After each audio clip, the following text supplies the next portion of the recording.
Halo mga peeps! So, nandito tayo sa Jura F Restaurant. Ano to? Tawag nito? Nag-aya ng dinner sa akin si Aisha kasi birthday niya. Itong Jura F na to, restaurant, ano to siya? May mga mandi sila, yung mga biryani, mandi, best seller nila, ang grilled chicken mandi nila. Ang sarap-sarap. Ito siya, kakaibang restaurant to. May part sila sa restaurant ng Arabic style. So, doon kami kakain. Ayan na, ang grilled chicken mandi nila. Yan talaga ang gusto ko. Libre ko ni Aisha. This is mandi. Ngaon daw mi. Ngaon daw mi. Sus, daga na kay kukuban. Ngani amo ang kahimtang dream ngaon. Kahimtang jud. Good.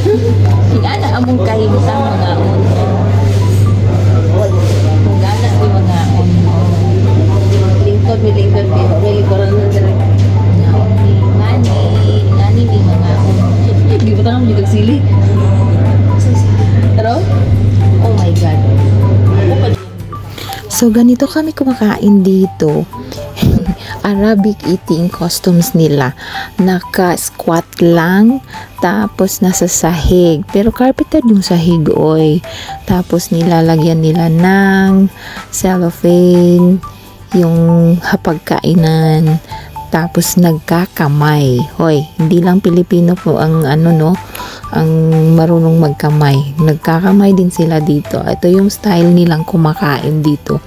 Nasa sahig at saka naka-squat. Yan siya. Ayan tingnan nyo. Di ba? Pero may naman sila, may mga lamesa naman sila at saka upuan. Pero ito lang talaga yung nila style kumakain, lalo na kung lokal. Bihira lang ako kumakain ng biryani kasi hindi ko gusto yung yung smell ng biryani. Pero ito, biryani ng Jura F, naman siya, masarap. Hindi siya mabaho. Okay lang siya. Kaya gustong-gusto ko to. Kaya Aisha, salamat sa dinner. Pa-dinner mo. Busog na busog ako. Happy birthday. At saka, may God bless you. More. Ingat palagi ha.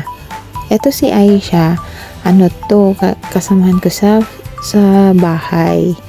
Matagal na kami magkasama sa bahay. 2 years na kami magkasama sa bahay. Tapos din, same lang kami ng province sa Mindanao. Kaya magka-vibes kami. Ayan, grabing kain ko, Diyos ko. That's all for today. Babush kalabot!